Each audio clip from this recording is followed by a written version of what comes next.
ആർക്കായിരിക്കും എഴുത്ത്? ഇനി നമ്മളെ കൂടാതെ വേറെ വല്ല കാമുകന്മാരും കാണുമോ? നിന്റെ കരുനാക്കെടുത്ത് വല്ലതും പറ. അല്ല, അങ്ങനെ ആരെങ്കിലും ഉണ്ടെങ്കിലോ? ഏയ്, എന്തായാലും എഴുത്തെടുത്ത് നോക്കിയാ വിവരം അറിയാലോ. ഞാനിപ്പോ എടുത്തു തരാം. അതൊന്നും നടക്കൂലേ. ഇവൻ എന്തായി കാണിക്കണം? ഇങ്ങോട്ട് മാറി. Next clearance 3 PM. മഹാദേവ, എന്താ വേണ്ടത്? എങ്ങനെയും ഈ എഴുത്ത് കൈക്കലാക്കണം. അതിനിപ്പോ എന്ത് ചെയ്യാം? വെയിറ്റ് ചെയ്യാം.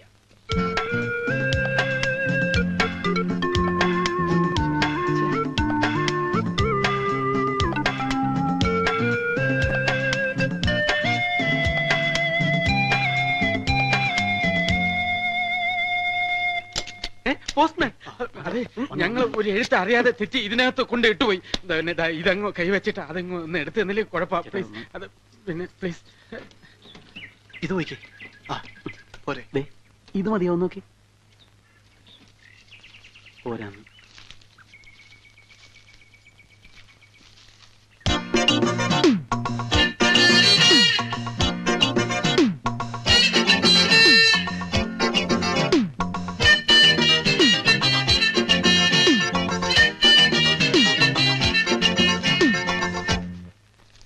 പ്രിയപ്പെട്ട അച്ഛനും അമ്മയെ അറിയുവാൻ. ഞാൻ അപ്പോഴേ പറഞ്ഞില്ലേ കാമുകനൊന്നും അല്ലെന്ന്. നീ എപ്പ പറഞ്ഞു? വായിച്ചേ. സേതുവേട്ടനെ നഗരത്തിൽ നിന്നാ ഞാൻ ഈ എഴുത്തെഴുതുന്നത്. സേതുവേട്ടൻ ഇവിടെ താമസിച്ചിരുന്ന വീട് ഞാൻ കണ്ടുപിടിച്ചു. അതൊരു ആൻഡ്രൂസിന്റെ വീടാണ്. ബോംബെയിൽ എവിടെയോ ആണ് ഈ ആൻഡ്രൂസ് ഇപ്പോൾ. ഈ ആൻഡ്രൂസ് പറഞ്ഞു വിട്ടിട്ടാ സേതുവേട്ടൻ ഈ നഗരത്തിൽ വന്നത്. കഴിഞ്ഞ ക്രിസ്മസ് രാത്രിയിൽ ഇവിടെ വന്നു കയറിയ സേതുവേട്ടനെ ആൻഡ്രൂസിന്റെ അമ്മച്ചി സ്വന്തം മകനെ പോലെയാണ് കരുതിയിരുന്നത്. ഇപ്പോൾ ആ വീട്ടിൽ ആൻഡ്രൂസിന്റെ അമ്മച്ചി മാത്രമേ ഉള്ളൂ. ചുമ്മാ ഇരടാ. ഇപ്പോൾ ആ വീട്ടിൽ അമ്മച്ചി മാത്രമേ ഉള്ളൂ. സേതുവേട്ടൻ താമസിച്ചിരുന്ന മുറിയും സേതുവേട്ടന്റെ പെട്ടിയും സാധനങ്ങളും ഒക്കെ അതുപോലെ തന്നെ സൂക്ഷിച്ചു വെച്ചിരിക്കുക അമ്മച്ചി. ഈ അമ്മച്ചി വഴി സേതുവേട്ടന്റെ ഇവിടെയുള്ള കൂട്ടുകാരെയൊക്കെ കണ്ടെത്താനുള്ള ശ്രമത്തിലാണ് ഞാനിപ്പോ.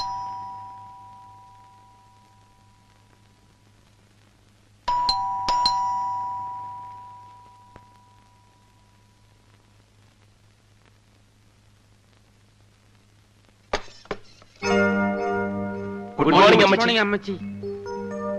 ആരാ? മരിച്ചുപോയ സേതുമാധവന്റെ കൂട്ടുകാരാ. ഞാൻ മഹാദേവൻ, ഇത് അപ്പക്കുട്ടൻ, ഇവൻ ഗോവിന്ദൻകുട്ടി, അത് തോമസ് കുട്ടി. നിങ്ങളെ ആരെയും ഇതിനു മുമ്പ് ഞാനിവിടെ കണ്ടിട്ടില്ലല്ലോ. ഇങ്ങനെ ഫ്രണ്ട്സ് ഉള്ളതായിട്ട് സേതു പറഞ്ഞിട്ടുമില്ല. അയ്യോ, സത്യമായിട്ട് ഞങ്ങൾ സേതുവിന്റെ കൂട്ടുകാരാ, ക്ലോസ് ഫ്രണ്ട്സ്. അല്ലാതെ അമ്മച്ചി, ഞങ്ങളെ പറ്റി ഒന്നും അമ്മച്ചിയോട് പറഞ്ഞു കാണില്ല. പക്ഷെ അമ്മച്ചിയെ കുറിച്ചെല്ലാം ഞങ്ങളോട് പറഞ്ഞിട്ടുണ്ട്. കഴിഞ്ഞ ക്രിസ്മസ് രാത്രിയല്ലേ സേതു ഇവിടെ വന്ന് കയറിയത്? അതുമുതൽ എല്ലാം അവൻ ഞങ്ങളോട് പറഞ്ഞിട്ടുണ്ട്. ആൻഡ്രൂസ് പറഞ്ഞു വിട്ടിട്ടാണ് സേതു ബോംബെയിൽ നിന്ന് ഇങ്ങോട്ട് വന്നത് എന്നവൻ പറഞ്ഞിട്ടുണ്ട്. വന്ന് കയറി അന്ന് മുതൽ അവനെ സ്വന്തം മകനെ പോലെയാണ് അമ്മച്ചി കരുതിയിട്ടുള്ളതെന്ന് ഞങ്ങളോടും പറഞ്ഞിട്ടുണ്ട്. ഇതൊന്നുമല്ല, മരിച്ചേ പിന്നെ അവന്റെ മുറിയും അവന്റെ സാധനങ്ങളും അമ്മച്ചി അതേപടി സൂക്ഷിക്കുകയാണെന്ന് വരെ അവൻ പറഞ്ഞിട്ടുണ്ട്. ഓ,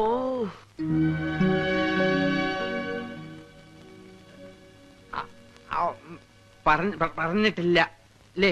മിണ്ടാരിടാ. ഇവൻ പറയുന്ന നോക്കണ്ട. ഇവനിപ്പോ ഇങ്ങനെ സേതുവിന്റെ മരണത്തിന് ശേഷം ഇവന്റെ സമനില ആകെ തകർന്നിരിക്കുക. എന്ത് ചെയ്യാൻ അമ്മച്ചി? കൂട്ടുകാരന് ഭ്രാന്തായി പോയെന്ന് വെച്ചാൽ ഞങ്ങൾക്ക് ഉപേക്ഷിക്കാൻ പറ്റൂ? അമ്മച്ചി, ആക്ച്വലി ഞാൻ ഇങ്ങോട്ട് മാറി. ഞങ്ങളിപ്പോ വന്നത് ഞങ്ങൾക്ക് സേതുവിന്റെ ഒരു ഫോട്ടോ വേണം. ഞങ്ങളുടെ ലൈബ്രറിയിലെ ഒരു മെമ്പർ ആയിരുന്നല്ലോ സേതു. ഫോട്ടോ സോവനീറി കൊടുക്കാനാ. ഫോട്ടോ ഞങ്ങളുടെ കയ്യിലുണ്ട്, പക്ഷെ അത്ര നല്ലതല്ല, അതുകൊണ്ടാ. നിക്ക്, ഞാൻ നോക്കട്ടെ.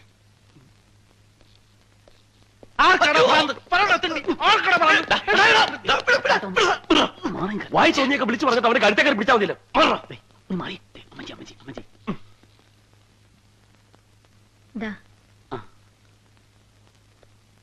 നിങ്ങളുടെയൊക്കെ വീട് എവിടെയാ? ഞങ്ങൾ ഇവിടെയൊക്കെ തന്നെ ഉള്ളവരാ. പിന്നെ ഏറ്റവും അടുത്തത് എന്റെ വീടാ. ഈ അഡ്രസ്സിൽ അന്വേഷിച്ചാൽ മതി. ഞങ്ങൾ ആരെങ്കിലും ഒക്കെ എപ്പോഴും അവിടെ തന്നെ ഉണ്ടാവും. ആരെങ്കിലും അഡ്രസ്സ് ചോദിച്ചു വന്നാലും കൊടുക്കാൻ മടിക്കണ്ട. സേതുവിനെ പോലെയും ആൻഡ്രൂസിനെ പോലെയൊക്കെ കരുതിയാൽ മതി ഞങ്ങളെ, അല്ലേ? അതെ. ഇങ്ങനെ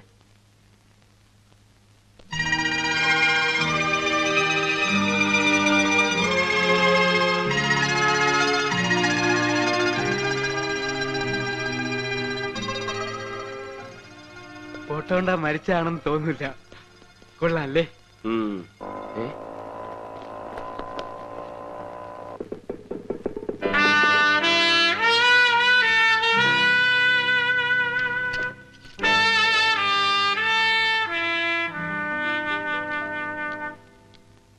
നിന്റെ വിലക്കാരെന്തി? എടാ ഗോപി, എന്തിനാണ് വെറുതെ അവനെയൊക്കെ ബുദ്ധിമുട്ടിക്കുന്നത്? പറയാനുള്ളതൊക്കെ ഞാൻ തന്നെ പറയാടാ. വേണ്ട. ആദ്യമായിട്ട് അവൾ എന്റെ വീട്ടിൽ വന്നിട്ട് ഒന്ന് സംസാരിക്കാതെ വിടുന്നത് മോശമല്ലടാ. ഒരു മോശമില്ല, പരിചയപ്പെടുന്നത് സംസാരിക്കുന്നതൊക്കെ ഒരുമിച്ച് മതി. മാത്രമല്ല നമ്മളെ പൂർണ്ണമായിട്ട് വിശ്വസിക്കണമെങ്കിൽ ഈ ഫോട്ടോ മാത്രം പോരാ, വേറെ നമ്പറിൽ ഇറക്കണം. എന്താ സാറേ? ദേ ആ പെണ്ണ് വന്നിട്ടുണ്ട്. ഞാൻ പറഞ്ഞു തന്നൊക്കെ അതുപോലെ തന്നെ പറഞ്ഞേക്കണം. തെറ്റിച്ച കൊന്നുകളെ. ചെല്ലി ചെല്ലി ചെല്ലി. ഞങ്ങളിവിടെ ഒളിച്ച് നിപ്പില്ല എന്ന് പറഞ്ഞേക്ക്. ഒന്നും പറയണ്ട. എന്താ? ഗോവിന്ദൻകുട്ടിയുടെ വീടല്ലേ? അതെ. എനിക്ക് ഗോവിന്ദ്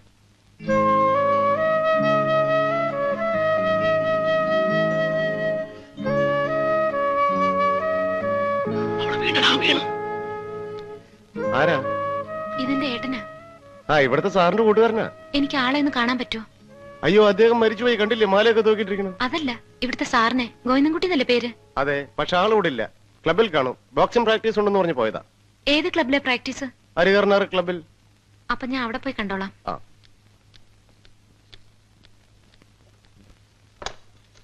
ഒത്തടാ, ഒത്ത്.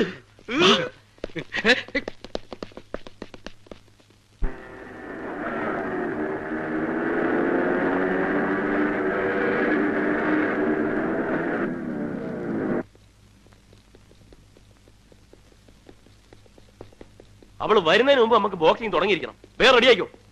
മഹാദേവ, നമുക്ക് ബോക്സിംഗ് അറിയാൻ നമുക്ക് തോന്നിയാ പോരെ?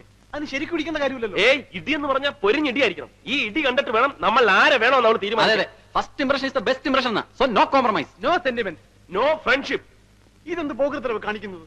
ലോകത്ത് വരെ എന്തൊക്കെ കളികളുണ്ട്. അതൊന്നും പോരാണ്ട് ഈ പണ്ടാരം തന്നെ വേണം. വേണ്ട, കിളിമാസ് കളിക്കാം. കണ്ടോണ്ട് വരുമ്പം നമ്മളെ പറ്റി അവൾക്ക് നല്ല മതിപ്പായിരിക്കും. എടാ, അവളുടെ ചേട്ടൻ ബോക്സിംഗ് ചാമ്പ്യൻ ആണെന്ന് നീയും കൂടെ കേട്ടതല്ലേ? അപ്പൊ നമ്മൾ അവന്റെ കൂട്ടുകാരനാണെന്ന് അവള് വിശ്വസിക്കണമെങ്കിൽ നമുക്ക് ഇതൊക്കെ അറിയാവുന്ന വരുത്തണം. ധൈര്യമില്ലാത്തവനൊന്നും പ്രേമിക്കാൻ നടക്കണം.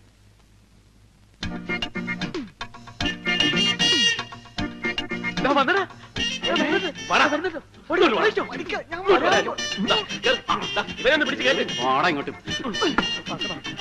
നീ മൈക്ക് ടൈസന്റെ ഇടി കൊണ്ടിരുന്ന ഇതാണ്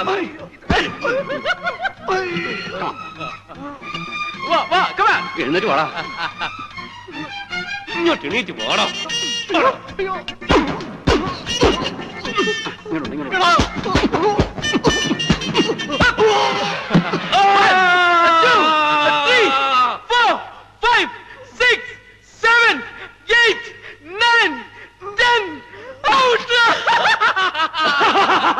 നമുക്കിനി ഇവരെ നേരിടാം. ഇടിക്ക് വീണ്. ഇടിച്ച് വാടാ, ഇടിച്ച് വാടാ. കമാ, എഴുന്നേറ്റ് വാടാ. കമാ. നെക്സ്റ്റ്. കമാ, എഴുന്നേറ്റ് വാടാ. Get up. Come on. come on man. Up. എഴുന്നേറ്റ് വാടാ. Come on, get up. പഞ്ചും. എന്റെ അമ്മേ. അയ്യോ, ആ പിശാചികളെ കൊണ്ടാണല്ലോ വരുന്നത്. മുഹമ്മദിക്കോ? മുഹമ്മദാ, ഒത്തുവാ മുഖം.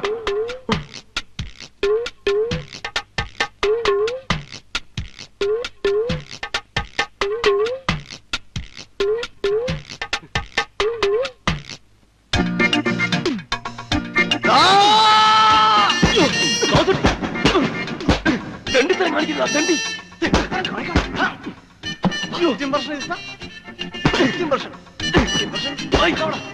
അയ്യോ, ധൈര്യമില്ലാത്തവൻ പ്രേമിക്കാൻ നടക്കരുത്. സാഹചര്യം ചൂഷണം ചെയ്യരുത്, സാഹചര്യം ചൂഷണം ചെയ്യരുത്.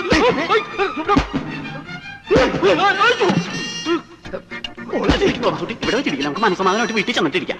നീയാണ് മൈക്ക് ടൈസൺ. എനിക്ക് അപ്പൻഡിസൈറ്റിസ് ഉള്ളതാണ്. അയ്യോ,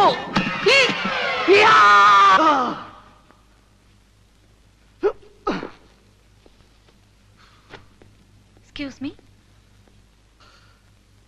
യെസ്, ഗോവിന്ദൻകുട്ടി.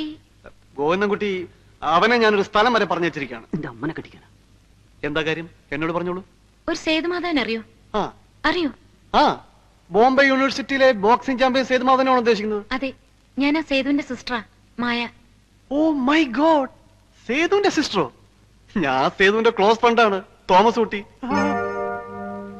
എവിടെയോ നിന്നെ കണ്ടല്ലോ. ഏയ്, എന്നെയോ?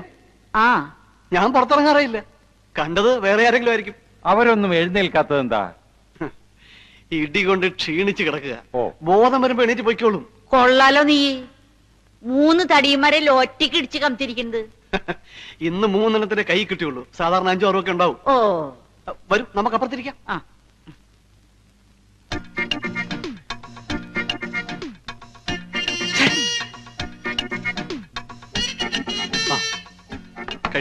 കഴിക്കണം. മായ എന്താ കഴിക്കാത്തത്?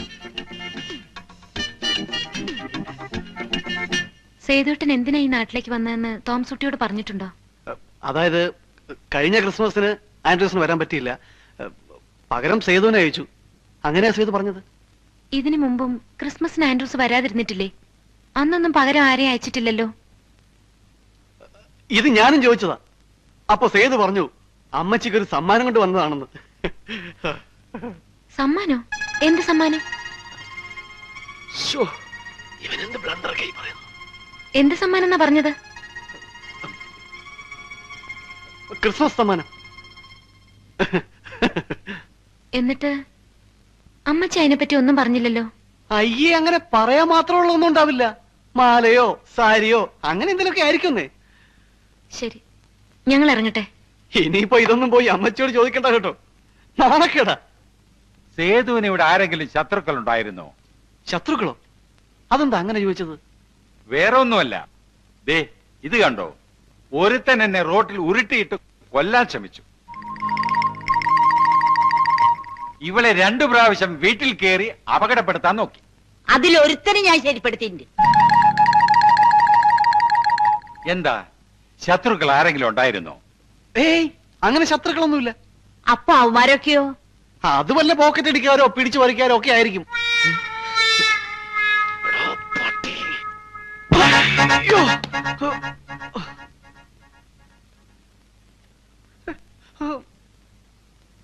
ഞങ്ങളൊക്കെ പിടിച്ചു പറിക്കാരും പോക്കറ്റ് അടിക്കാരും, നീ മാത്രം മാന്യൻ അല്ലടാ. അയ്യോ, അത് ഞാനൊരു അബദ്ധം പറഞ്ഞു പോയതാ. നിന്റെ ഒരു അബദ്ധം. പിടിച്ചോ പിടിച്ചോ, രണ്ടുപേരും പിടിച്ചോ. എന്താ ചെയ്യേണ്ടെന്ന് പറ, അതുപോലെ ചെയ്തോളാം. നീ അവളെ മറക്കണം. മറക്കണോ? ഞാനെന്തിനാ മറക്കുന്നത്? അതങ്ങ് പള്ളിയിൽ പോയി പറഞ്ഞാ മതി. അതേടാ, ഇനി നിന്റെ കാര്യം പള്ളി തന്നെ പോയി പറയേണ്ടി വരും. ആരോട് ചോദിച്ചിട്ടാ നീ അവളുടെ ചേട്ടൻ സമ്മാനം കൊണ്ടുവന്നാണെന്ന് പറഞ്ഞത്? ഇനി ഒരൊറ്റ മാർഗമേ ഉള്ളൂ. നീ അവന്റെ കൂട്ടുകാരനല്ല അങ്ങോട്ട് പറഞ്ഞേക്കും. ഒന്ന് പോടാ. സേതു ഇവിടെ വന്നതിനെ കുറിച്ചും ആത്മഹത്യ ചെയ്യാനുണ്ടായ സാഹചര്യത്തെ കുറിച്ചും നമ്മൾ ഒരു കഥ ഉണ്ടാക്കണം. ആ കഥ അവളെ പറഞ്ഞ് വിശ്വസിപ്പിക്കണം. സേതുവിന് വേണ്ടി ജീവൻ വരെ നഷ്ടപ്പെടുത്താൻ തയ്യാറായ സുഹൃത്തുക്കളാണ് നമ്മളെന്ന് ആ കഥയിലൂടെ സ്ഥാപിച്ചെടുക്കണം. അതായത് ഈ കഥയിലെ നായകൻ സേതുവാണെങ്കിലും കയ്യടി കംപ്ലീറ്റ് നമുക്കായിരിക്കും. തോമസ് കുട്ടി, ഇവിടെ വരൂ. നാളെ 4 മണിക്ക് ഞങ്ങൾ കോഫി ഹൗസിന്റെ മുമ്പിൽ കാണും. നീ അവളെ കൊണ്ട് അവിടെ വരണം. ഓക്കെ? 4 മണി എന്ന് പറഞ്ഞാൽ 4 മണി. 1 മിനിറ്റ് താമസിക്കരുത്. പിന്നെ ഒരു കാര്യം, അവിടെ കൊണ്ടുവരുന്നവരെ അവളോട് ഒരു അക്ഷരം മിണ്ടാൻ പാടില്ല. മിണ്ടാൻ പാടില്ലേ? പിന്നെ അവളെന്തെങ്കിലും ചോദിച്ചാൽ എന്ത് പറയും? ചോദിച്ചാ പല്ലുവാനാണെന്ന് പറഞ്ഞേക്കാം. നാളെ ഞാൻ കൊണ്ടുവരികയും ചെയ്യും, നിന്നെയൊക്കെ പരിചയപ്പെടുത്തുകയും ചെയ്യും. കാത്തിരുന്നോ.